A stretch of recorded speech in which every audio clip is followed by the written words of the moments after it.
Excuse me. Excuse me! Just a question. What if the smartest decision was to invest in the planet?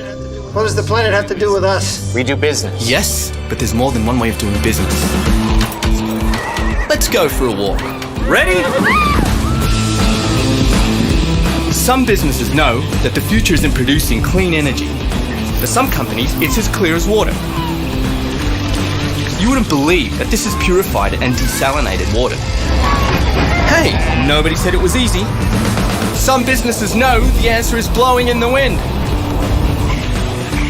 Not bad, eh? You'll like it even more when we tell you how many tons of pollution we avoided dumping into the air. Some may think this is a very unusual way of doing business. Maybe it is, but it's our way of doing business.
Good morning, everyone.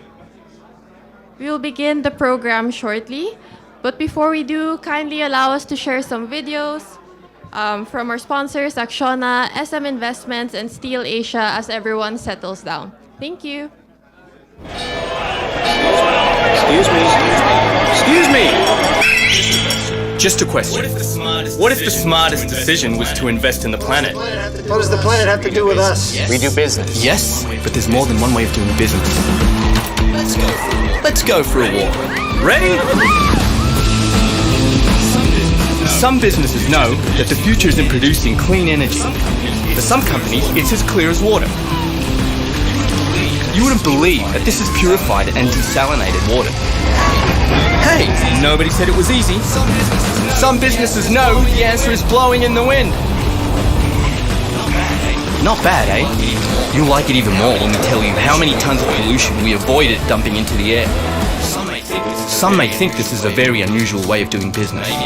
Maybe it is, but it's our way of doing business.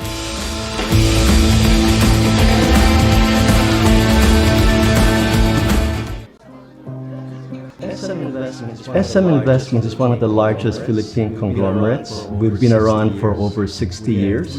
We have 3 core businesses, mainly retailing, banking, and properties. Over the past 60 plus years, sustainability is something which SM has had as a culture. It's something which we as a group has been practicing from the very beginning. We take into account the entire impact on the environment, including, let's say, providing sustainable energy, renewable solar powers, water treatment facilities, and waste recycling. We also provide, like, for example, for our malls, we make the malls more like a community center, which also then becomes like an area for relief effort if ever there's any sort of calamity that occurs.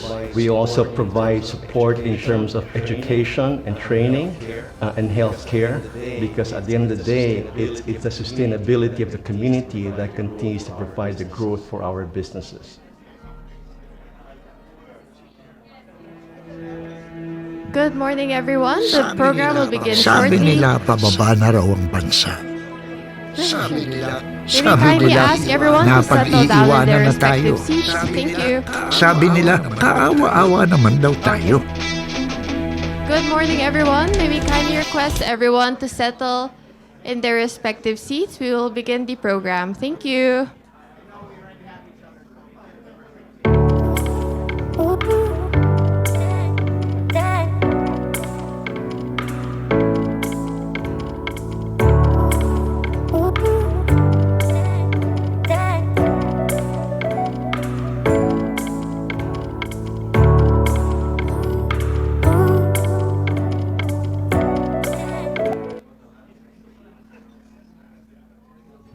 All right, thank you, everyone.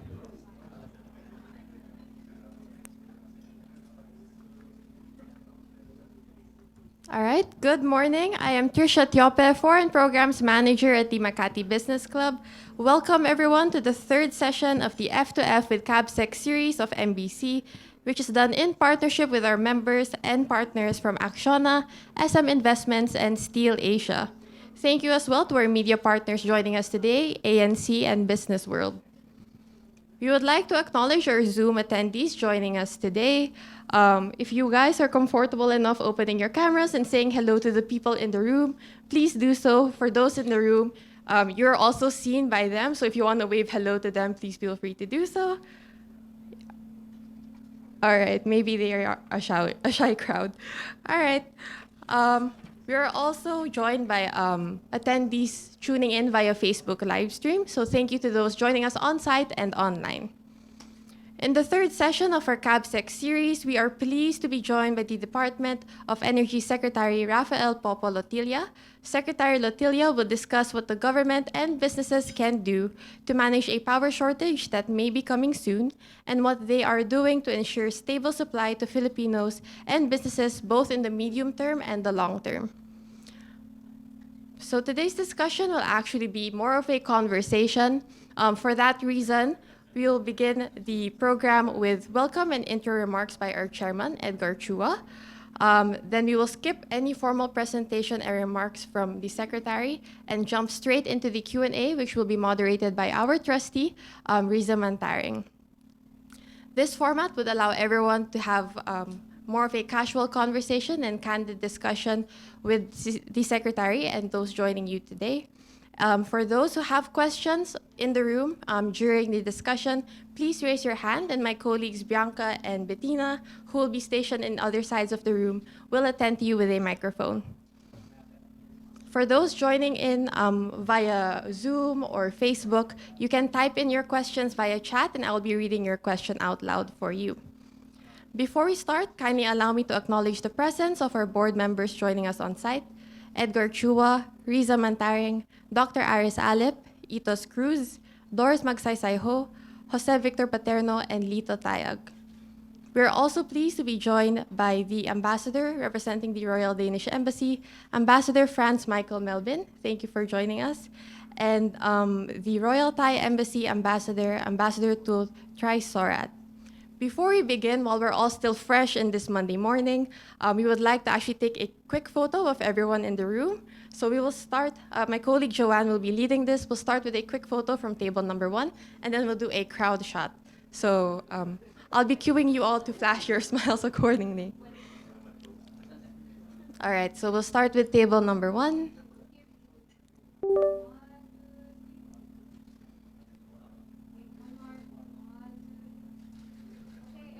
All right, crowd shot, and don't worry, even those at the back, we will see your smiles.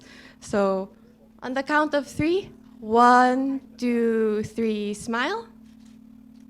All right, one more. 1, 2, 3, smile. Smile. All right. Thank you very much, everyone. Thank you, Joanne. All right, on that note, I'd like to call on MBC Chairman Edgar Chua for brief welcome remarks.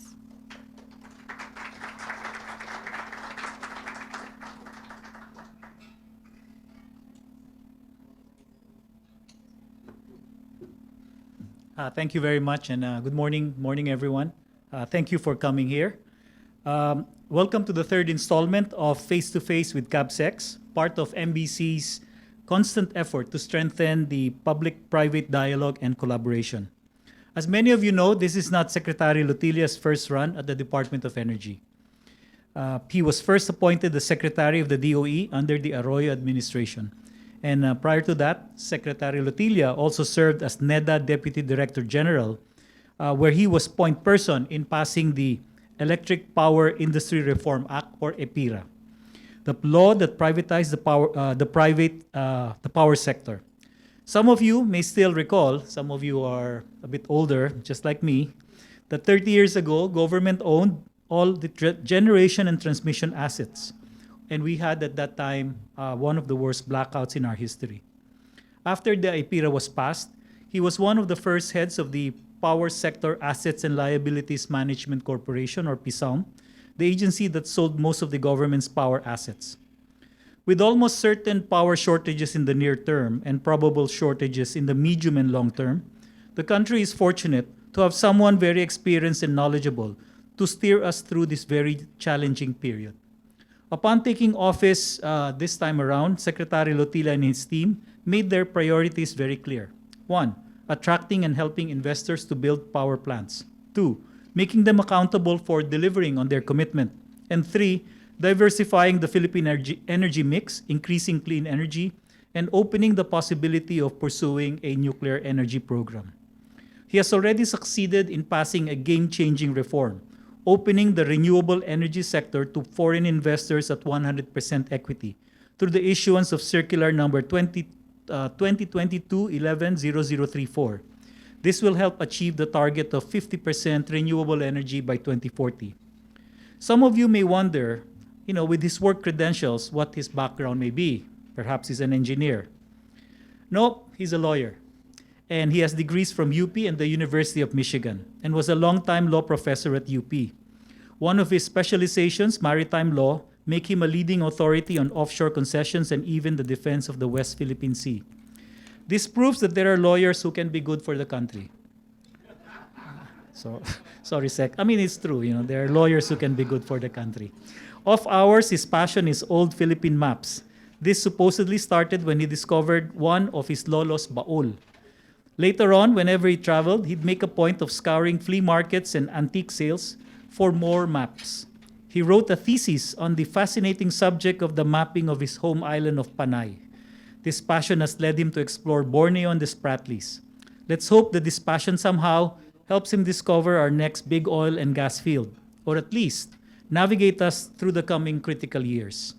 I'd now like to call my fellow MBC trustee, Riza Mantaring, to lead the discussions with Secretary Lotilla. Thank you and good morning.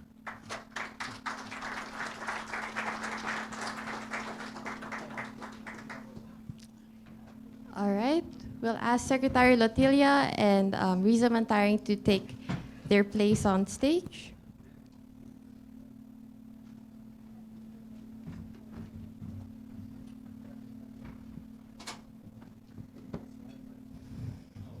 All right. Joining Riza Mantaring on stage is Secretary Lotilla.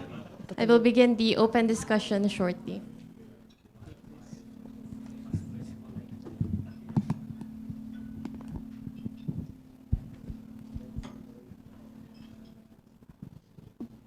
Okay, we'll just give the secretary a few minutes to come up on stage.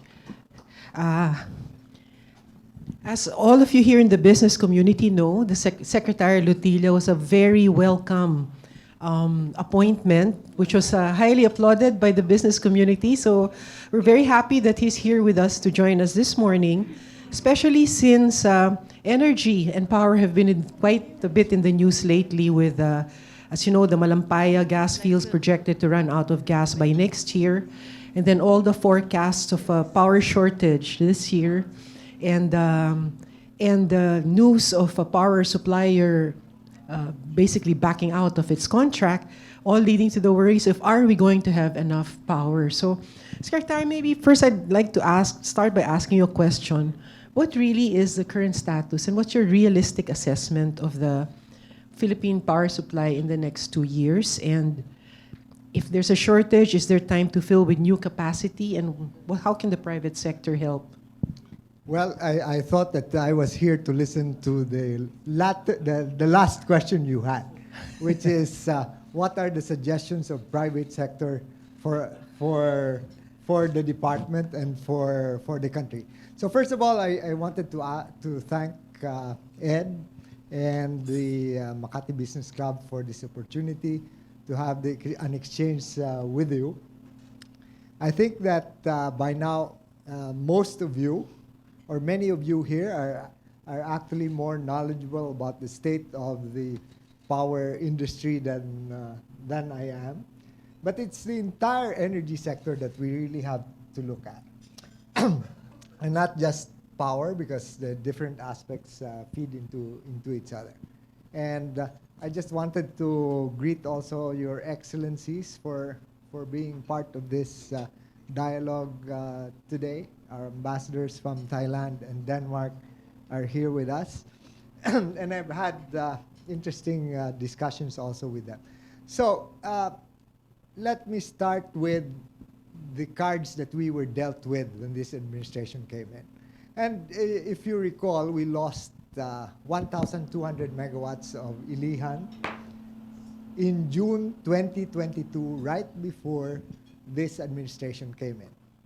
And nobody talks about that, but the loss of 1,200 megawatts acting as base load is a short of a nightmare for any administration.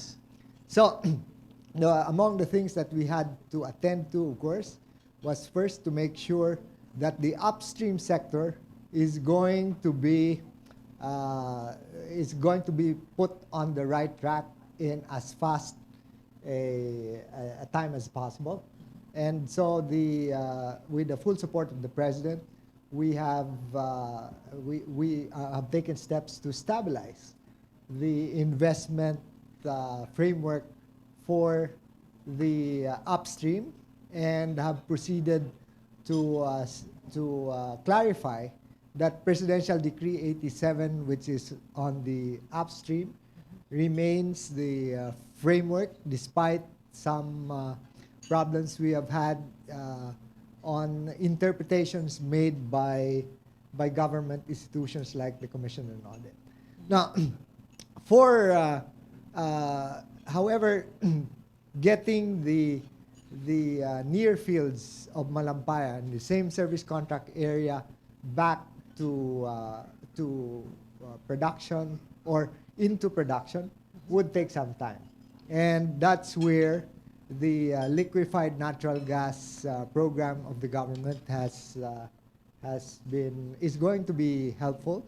There have been some delays, but private sector is assuring us that by June we can have the 1,200 megawatt Ilihan plant powered by LNG, and then by next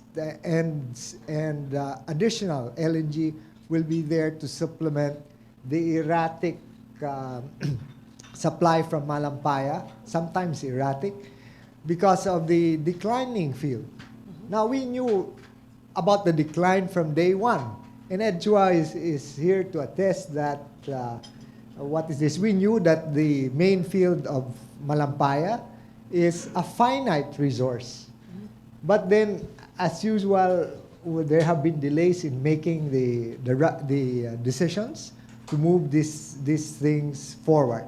So we are limited by those, but we have to manage these problems. Now, with LNG, that is a welcome addition, therefore, and if the plans of private sector to have additional plants by 2024 into production, that should also help stabilize supply over the medium term. But our challenge really has been from day one of this administration, which is how to bridge the country from, given as a particularly Luzon, because of this loss of 1,200 megawatts. And we have not, what is this? We have, of course, we have not been saying these are major achievements and so on. But if you have noted, from June to up to now, we've had no rolling brownouts. I don't know if you have noticed that. At least in the Meralco franchise area, not because of supply constraints. So our first priority, therefore, was to ensure supply. But it has consequences. The importation of LNG, especially at this particular time, although the prices have declined, will introduce some increase in prices. And that's what we are concerned with the Energy Regulatory Commission. Of course, we're looking at price shock protection mechanisms, and we will see private sector by itself has taken on some of these challenges as well.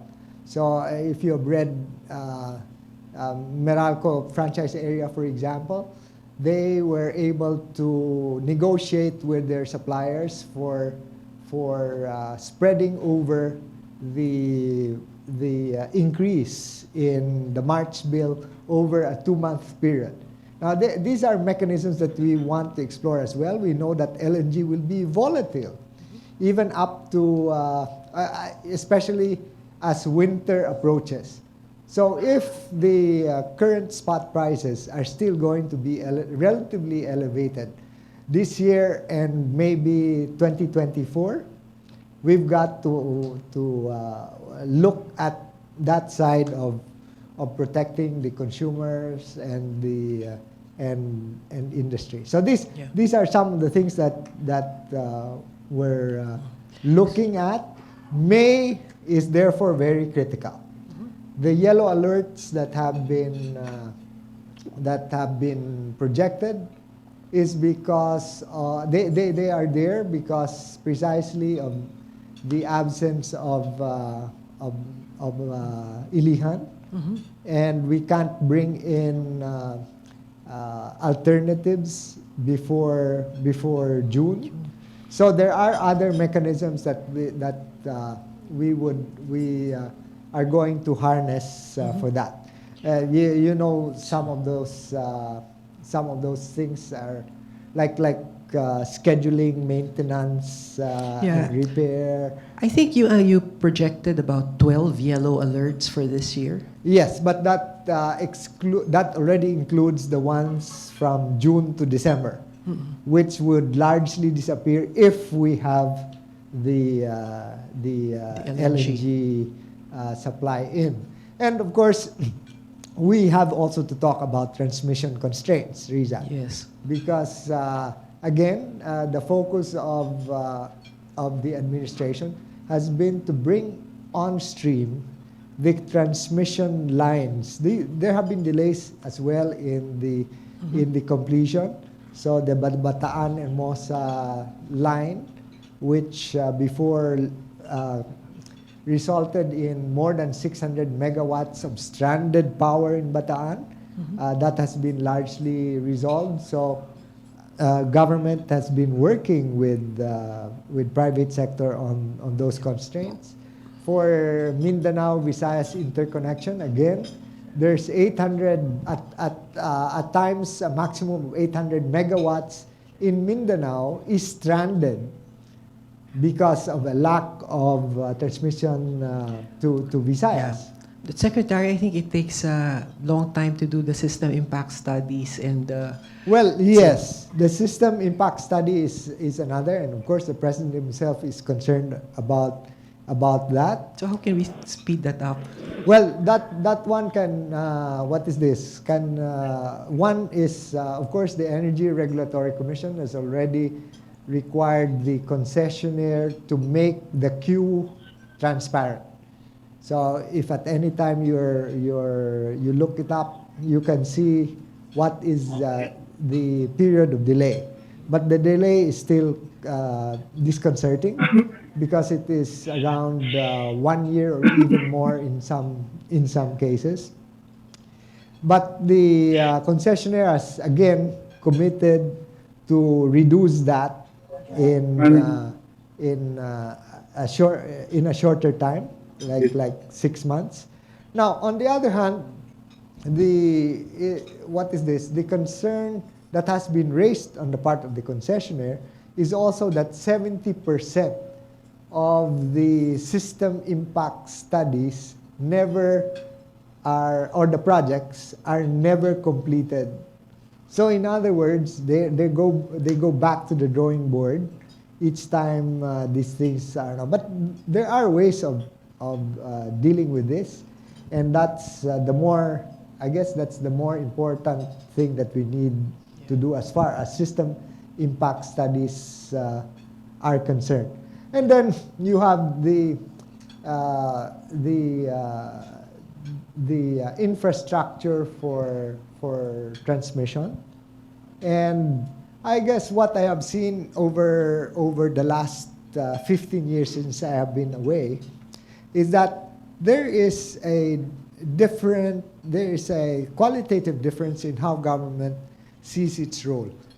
Some of you will remember that in the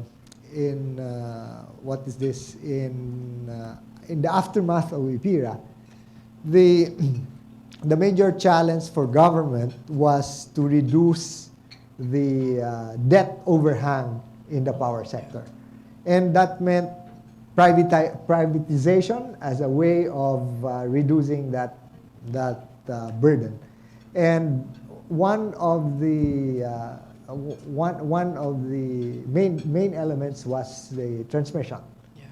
But if you take a look at the Philippine Development Plan now, the Philippine Development Plan for the medium term talks about government separating investments in transmission infrastructure from the rates. Because right now what happens is that if we are going to implement certain projects, then they would have a rate impact. Yeah. And again, the concern is for affordability of what is Yeah, this? yeah, Secretary, you were talking about affordability and an increase in rates potentially coming. But the Philippines already has one of the highest electricity costs in the region. So for us as an ordinary consumer, why do we have some of the highest electricity costs, and what can we do to reduce it? Well, Riza, as an electrical engineer, I'm sure has the answers to her questions. But let me just what is this? Try to state some of the challenges. One, we are an archipelagic country, and therefore connecting the different islands has always been a challenge. And much of the National Power Corporation's debt in the past was actually incurred because of transmission projects. The second, of course, is that we have chosen not to subsidize our power sector. And because of, what is this? In our neighboring ASEAN countries, the decision was a deliberate one to subsidize. So Ambassador Tul of Thailand here would attest to the fact that in their case, their natural gas was developed in order to subsidize the downstream. So it was a deliberate policy on the part of their government to have this subsidy between upstream and downstream. So is it something that we adopted? No. Ours was to base the price of Malampaya gas on a basket of comparable. At the time, Ed, there was no market for natural gas. International pricing was so. It's benchmarked instead against price of oil, price of several other commodities. So that we instead government chose to convert its 60% of the net share into cash. And that cash did not go to the Department of Energy, did not go into energy-related projects. They went largely to support the national budget. They formed part of the national deficit. So they were used to plug part of our budget deficit. So whenever we need to use the Malampaya Fund, it's either we have to borrow or we have to create an artificial surplus. I don't know if some of you were in government at that time. President Ramos, Ocora is not here, but Ocora is still there. President Ramos used to say, at the start of the year, we're going to have 10% or even 20% forced savings. So when you say forced savings, that's what? You cannot spend 20% of your budget. And so artificially, we created a surplus. In that way, we were able to use part of the Malampaya funds. But they were not used for energy projects. So here, we therefore have to understand that was a deliberate choice on the part of government not to subsidize the power sector. The only subsidies that we see are largely for the off-grid areas. But that's a subsidy that is not provided by government. It's a subsidy provided by us, the on-grid consumers, to off-grid consumers. So there are still, these are still some, what is this? Some distortions actually. Just like this, if you are after affordability, the secondary price cap in the market right now looks attractive because it depresses prices. But if you look at it from the standpoint of attracting new investments, and there are many delays in recovering your actual costs and investments, then the secondary price cap is actually a hindrance to newer investments. So we're going to remain uncompetitive Well, as power costs. No, this is the thing that we want to take a look at from the entire taxation system on the energy sector. So after making it unsubsidized, we of course have value-added tax, we have excise tax, the VAT on the excess tax, the VAT on the system's losses, and so many other elements that add to the total cost.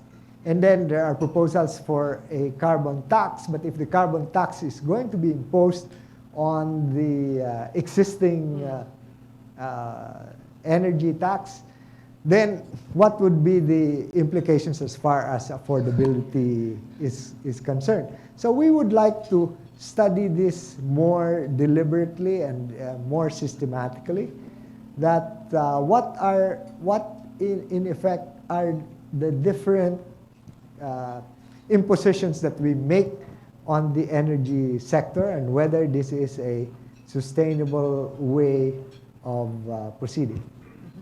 Yeah. So, talking of sources, no, maybe I'll ask my last question, then open it to the floor. Talking of sources, as the targets were showing there, no, renewable energy by 20, I think it was 50% by 2040. But what has been? But right now we're only at 22%. So, Right, what have been the bottlenecks to increasing renewable energy share of the market, and what's your view on nuclear energy for the country? Well, on the bottlenecks to what is this? Increasing renewable energy in the energy mix. Right. Well, we have tried to address that through a number of things. One, of course, is by opening it up, the RE sector, to 100% foreign investment, because this way we hope to attract capital and technology into that space.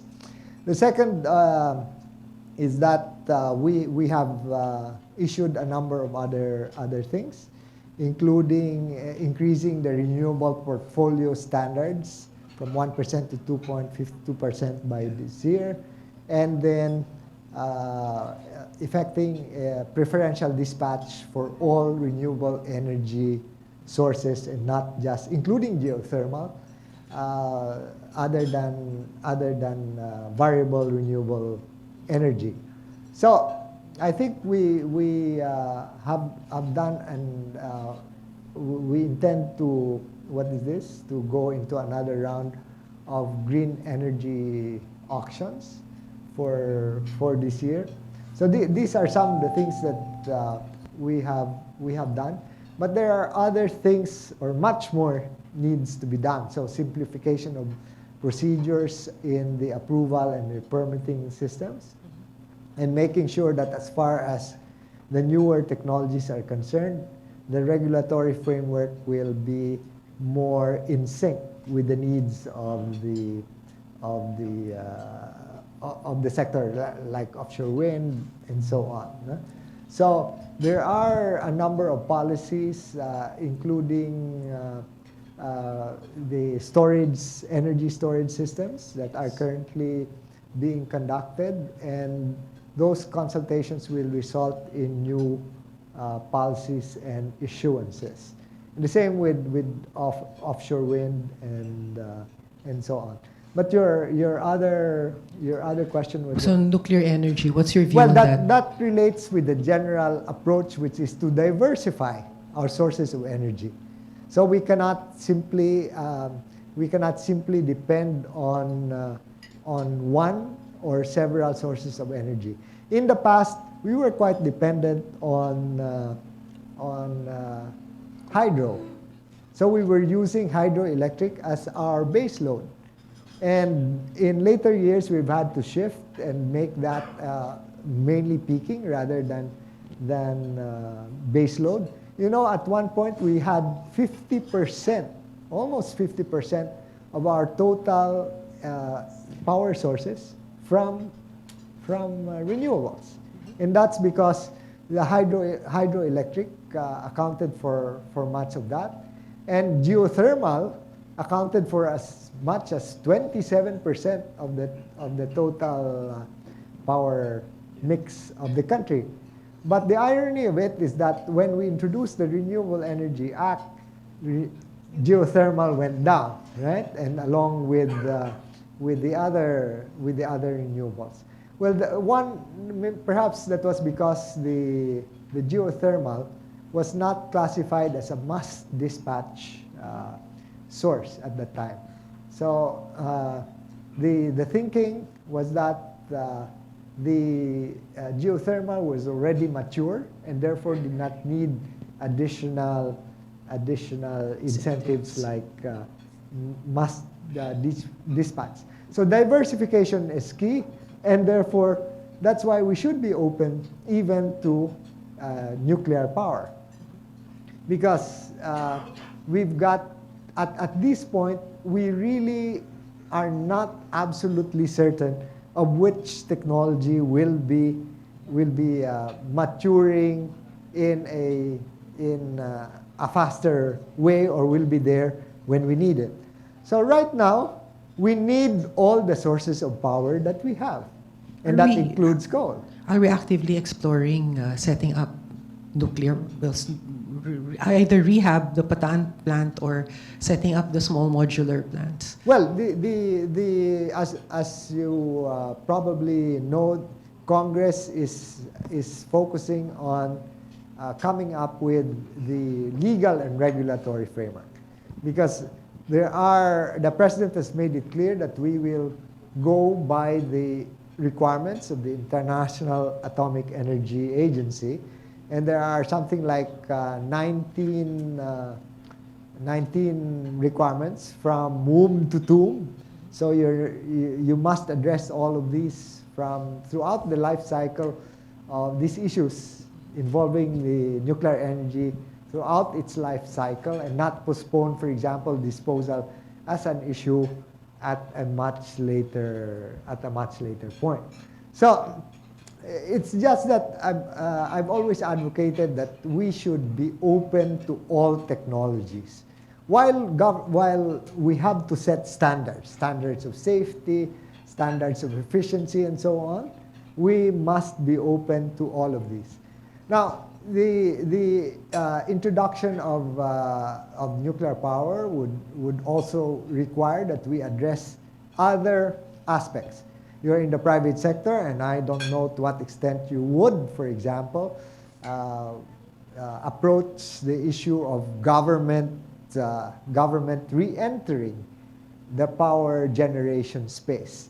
If the alternative is to go nuclear with government backing and with government operations, how would that impact private sector investments? Or do we go for alternatives that in fact would allow private sector to be the ones to deliver even the options on nuclear energy? So the bottom line is, let's not constrain any technology. Let's be open to all technologies. Let's ensure that all the standards would be in place, and let's address the issues about also Safety. the financing and investment part. Okay, thank you. So diversification, open to all possibilities, and put the supporting regulation and infrastructure in place to be able to Right. and the rules and Yeah. law. So should the decision be made, whether within this administration or subsequent subsequent administrations, at least we don't start from scratch Yeah. on any of these. Okay, any questions from the audience? It seems there are no questions after all the things that you have asked, Lisa. By the way, you're a lawyer that understands energy and power very well. I'm an electrical engineer that never practiced. So Yes, please. Hi, good morning. I'm Rowena Salonga from PJS Law. Secretary, I guess coming off from your discussion on really we'll need to be able to diversify and find alternatives to address the power supply issue.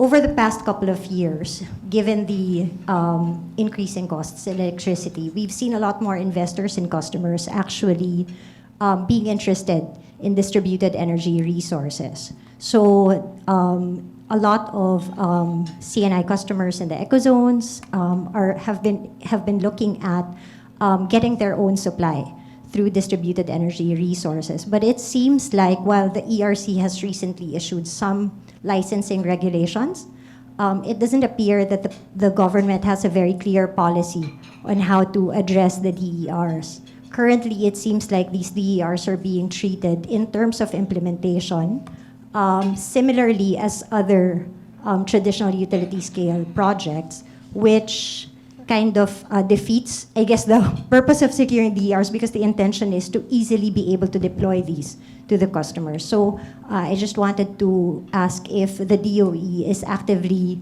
pursuing policies to encourage further DER development. Well, thank you. For bringing up an important point, of course, in the Philippine Energy Plan, even the existing one that has not been updated yet, DERs are an important element, and we are thankful for the Energy Regulatory Commission coming out with the guidelines recently on this, and we will be working with them on the implementation of this one. And of course, this, as you know, this also requires investments on the part not of the distribution utilities and so on. So we will continue to be open to suggestions from you on how we can accelerate the implementation of the distributed energy systems. So please feel free to give us suggestions on possible policy changes that we still have to make. But as a policy, it's there. When we look at this not only from the standpoint, oh, it's a DOE circular, it's an ERC circular. No, they all form part of the entire package from government. Okay. Yes, please. Good morning. I am Macy Taiko from ACCIONA. Good morning, Secretary. Good morning. So recently we hosted a forum with the Spanish Chamber of Commerce regarding renewable energy, and we had a guest from DOE, Director Marisa Cerezo of RAMB.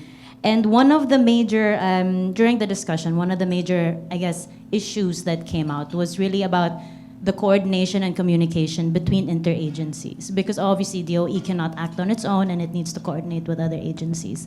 And operationalizing a lot of these really interesting frameworks, really interesting new regulations was a bit of a struggle when it comes to operationalizing on the either the consumer side or the the developers or the contractors, and they were still struggling with all of the operationalizing actual regulations that exist. So my question really is, how do we bridge this gap between the framework, the regulation, and actually operationalizing these things? Thank you. Well, I know you're familiar with the Energy Virtual One-Stop Shop system, right? And so we want to be able to expand that further. And the suggestion from the private sector is to look at the EVOS steering committee not only as a committee that meets in order to address permitting issues here and there, but actually as a more as a hand-holding body.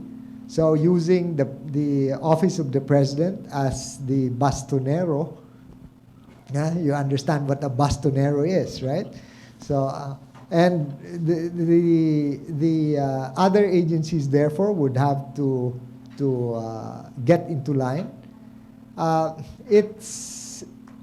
it's more challenging if it involves the local government units. So in our highly decentralized permitting systems involving the local governments, but the the Department of Interior and Local Government has been helpful in resolving a number of these things. So the right-of-way issues, for example, Secretary Benher Abalos has organized a task force that allows these things to be speeded up. So we're trying to make sure that this system is strengthened, and all of the agencies, including the National Commission on Indigenous Peoples and even the Energy Regulatory Commission has not placed all of its what is this? Its actions within the ambit of EVOS, but the new Energy Regulatory Commission chair has taken steps in order to do that. So there are timelines for the action that has to be done, and then if they are not acted upon, they will be deemed approved. Sorry, I've been talking too much. It's okay, Secretary. Yes, please. Tito. Good morning, Secretary. Good morning. Thank you for sharing your views and plans with us. You talked about diversifying sources of energy, and in the context of the country's relationship with China, what is the government's position on developing energy sources from the West Philippine Seas, particularly those within the exclusive economic zone of the country? Well, thank you, Lito. Of course, you know that that the president's position is that the Constitution of the Philippines is non-negotiable, right? So that is clear. What is this? That is our starting point, and therefore negotiations, whether on a bilateral or multilateral basis, would have to be made from that standpoint. But even outside of areas where there are disagreements with other countries, we have those which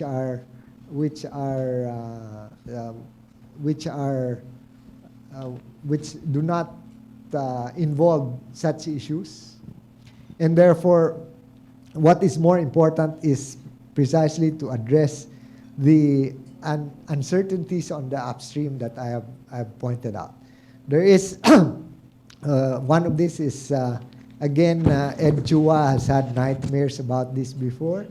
So the corporate taxes of the service contractor were disallowed by the Commission on Audit, and the case is still for resolution in the Supreme Court, and I hope that this will be resolved soon with clarity.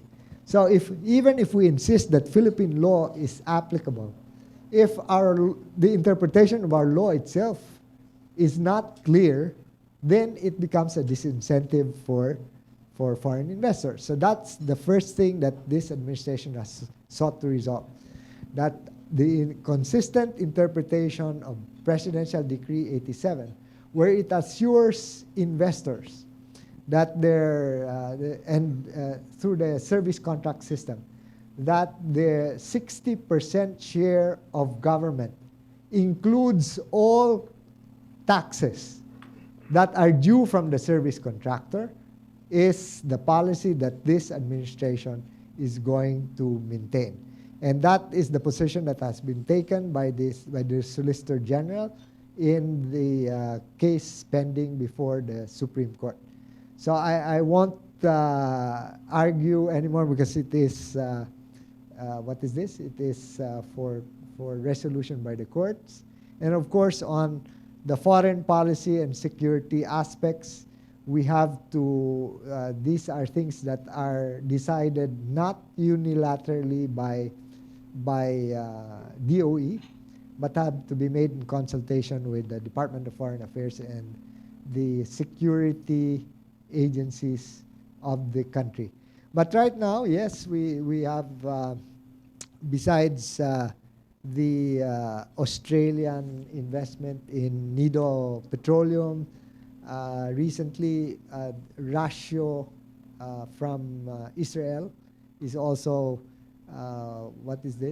going ahead with its exploration in the Sulu Sea, Upper Sulu Sea, and but I can assure you that the oil spill there is not coming from that particular projected activity that is going to be conducted.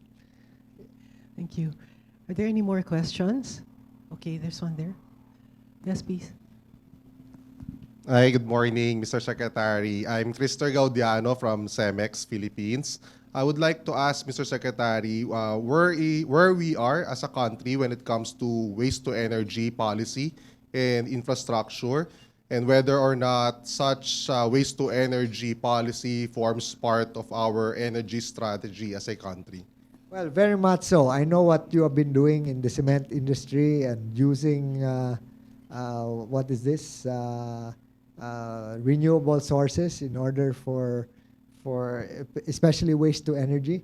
So the good news, of course, is that the waste to energy bill is moving in Congress, and of course the best way to sell it is not the energy part of it, but it's really managing the waste of the country. So that's where, again, one obstacle is really the source of the waste to be used. So the local governments up to now have, of course, in a decentralized system, are making the major decisions on whether or not to commit their waste for disposal in waste to energy systems. And I think that is the one major challenge for us, because local government units with 3-year terms for each set of government officials, the next administration can undo what the previous one has done, and there goes the stability of supply of waste. But for other biomass and waste to energy options, they are, of course, very much welcome, and we continue to support them. So let's hope that the legislative framework will soon be approved so that it will be absolutely clear. Most of the hurdles are really on the environmental side and have been handled by the Department of Environment and Natural Resources. And Secretary Loizaga is bent on clarifying all these issues with respect to waste to energy. Thank you. Is there one more question? Oh, okay, there's 4 more questions. I hope we can extend a little bit. Yes, please. Okay, I'll try to talk less. Thank you, Secretary. I'm Yukiko from Bain & Company. I'm a partner here. I just relocated a few months ago. In regards to sort of Philippine government policy, you mentioned a lot of things needs to be balanced. The pricing of the electricity, the security of the supply, infrastructure investment, and also on the point that Paris Agreement has been already signed by the Philippine government, yet Philippines has not really committed on the date of the carbon zero at this point. So within these different priorities that government needs to juggle, what are the things that you think is a must priority for the short run? And what are the things that you consider as a more midterm sort of commitment as a government? And how are you thinking about balancing all of that together? Yeah. That was a question. Thank you for the question, and I think Riza was pressing me on that. But at certain points, not all of these can be balanced. And therefore, our priorities would have to be clear. So one is the certainty of supply. To us, we have been protecting supply, and that's why we need all the sources that we have. You mentioned the short term and medium term. We will need all of those sources. But moving forward, you said we have not made commitments on net zero. But for example, the commitment to have renewables, 50% of renewables by 2040, or to have on the high level scenario, high case scenario, 50% of vehicles in the Philippines from electric by 2050. These all have greenhouse gas emission consequences. But we're not speaking for the entire country. But as you can see, the position of the Philippines in previous administrations as well is to make sure that the burden of climate transition is not going to be transferred to our people who are already paying the highest rates of power in the region, if not in the world. So we are conscious of the fact that a number of foreign investors, not in the power sector, but who are in the manufacturing sector, are also asking for green sources because they are being required by their consumers that they should source from renewables. And to me, that's where another push is going to come from. But instead of asking the Philippines, for example, if we introduce feed-in tariffs for all those renewables, on whom will the burden lie?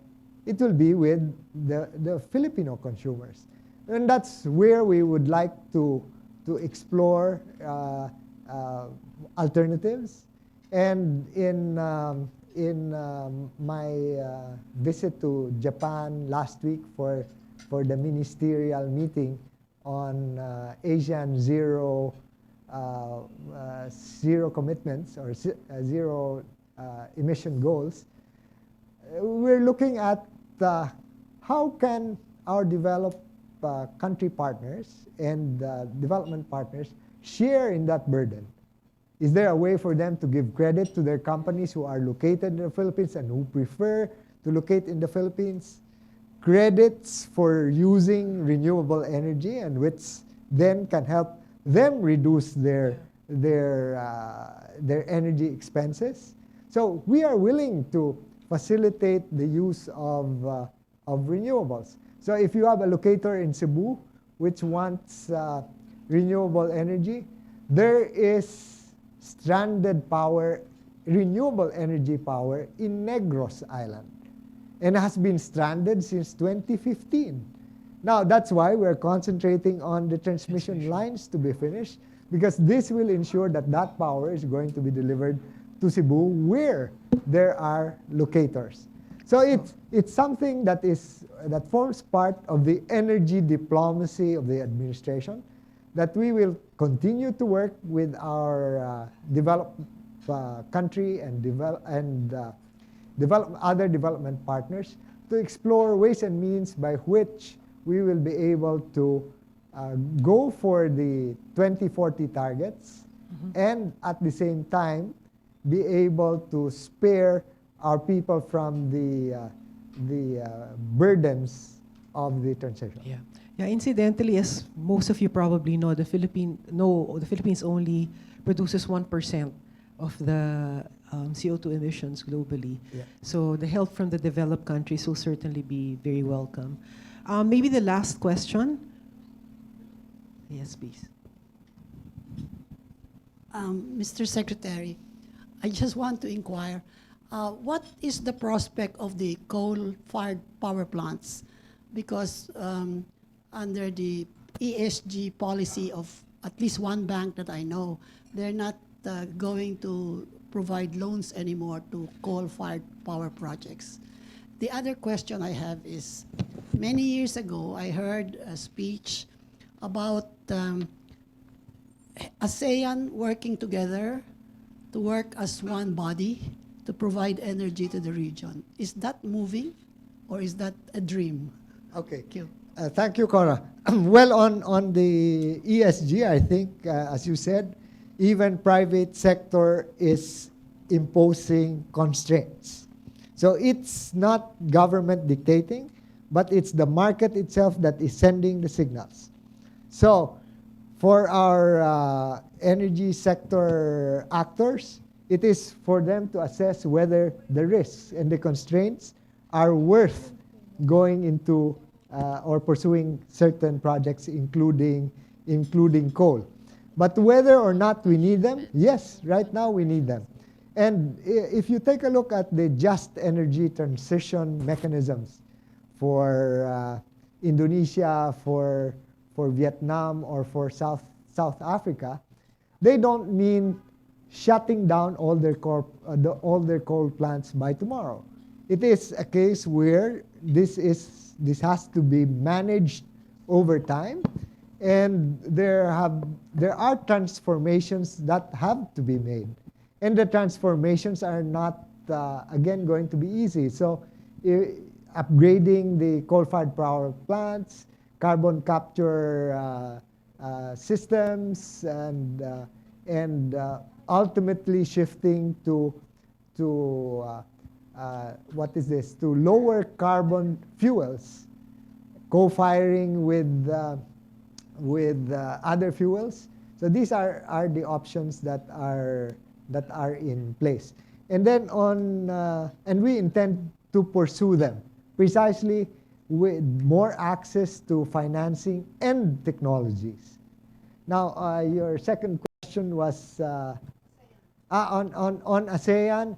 Yes, that was among the things that we discussed with our ASEAN counterparts, and definitely we're one that has eluded us for the last 4 decades is the ASEAN grid. But if the Philippines is really going to have excess renewable energy from, let's say, offshore wind at a later point, it's something that the other countries like, for example, Singapore and the other countries will look at as a source, and therefore building the submarine cables and and power lines would be a necessity. But yes, they will require investments, and necessity would I think bring them in.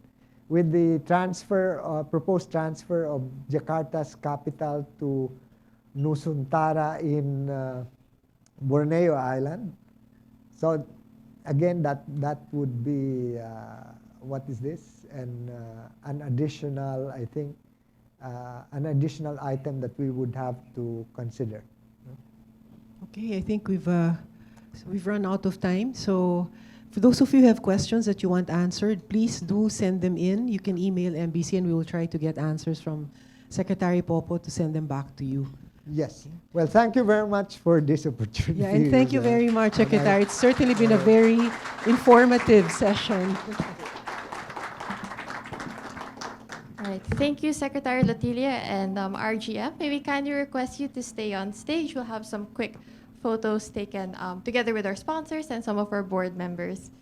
While you do that, as we request our board members to head in front, we also wanted to kind of ask Secretary Lotilla a little bit more light and personal question to cap off today's discussion. So as Ed Chua mentioned earlier, you are not only full-time secretary for the Department of Energy, but you are also a part-time antique map collector. So with that, on behalf of MBC, we are very pleased to give you a token of our appreciation. I'll be asking EOC and RGM to be this over. All right. So we tried to merge both of your interests together. That's a map or a globe that lights, so it's energy and maps. Thank you. Thank you. It's not antique, but it's, you know. I hope it's a politically correct map. Yes. All right. I'd Thank like you so to thank much. our sponsors, of course. This wouldn't be possible without Yes, them. without them. Although it has 9 dash lines on it. Oh no! I'll take that up with my team. So. All right, thank you very much. So after our photo with the board, we'll be asking our sponsors from ACCIONA, SM Investments, and SteelAsia to join us. Stay seated na lang. Oh, all right.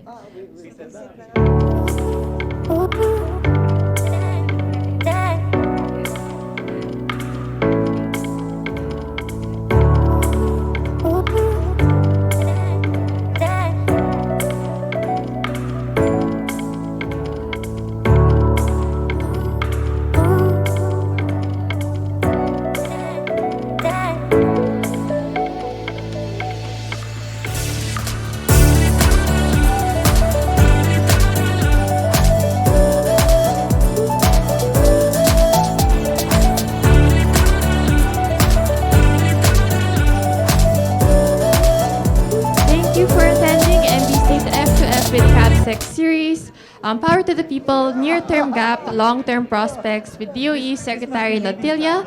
If you have any comments or feedback on today's event, we hope you could answer. Our feedback form would be flashed on screen or shared online. Thank you, everyone. And thanks to our sponsors, ACCIONA, SM Investments, and SteelAsia. And thank you to Secretary Lotilla and his team. Thanks, everyone.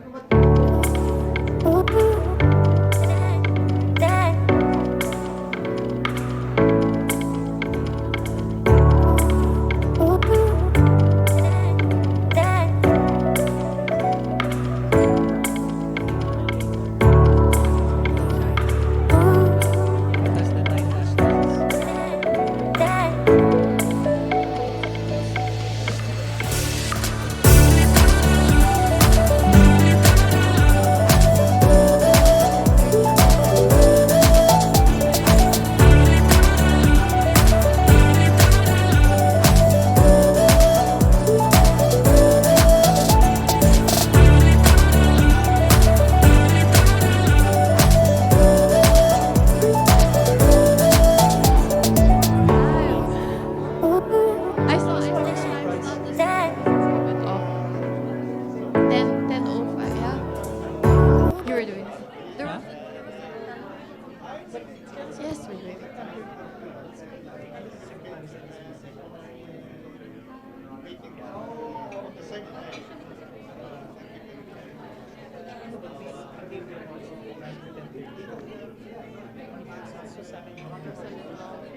Off. But the teleprompter, I guess, was also a little bit off based on the time that I had. This time was different.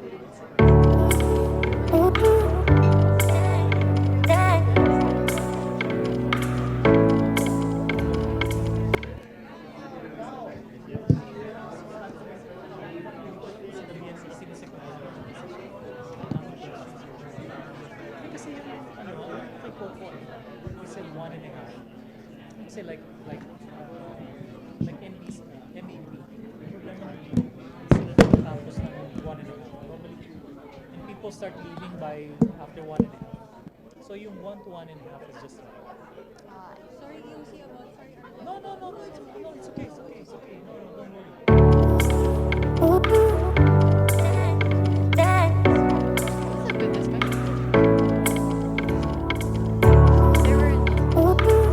There was one, but it was a little controversial, so we decided to.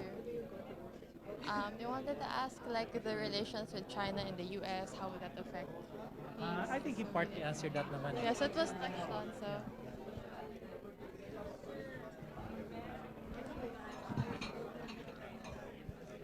Thank you again, everyone, for joining this morning's session. If you have any feedback or comments on today's session, we kindly request you to answer our feedback form that's shared on screen. For those joining us online, my colleague will be sending a link to the feedback form via the Zoom chat. We also invite everyone to stay up to date with MBC's events, activities, and advocacies. You can follow us on social media. We'll also be sharing photos from today's session on those platforms. Alongside that, we'd also like to invite everyone joining us today to also partake in our upcoming events. On March 15, we have a Women's Month online forum. March 16 is the third session of our Circular Economy Forum. And on April 27th, that will be our next CABSEC series featuring DOTR Secretary Bautista. All right. Thank you so much, everyone. And thanks again to our partners and sponsors, ACCIONA, SM Investments, and SteelAsia.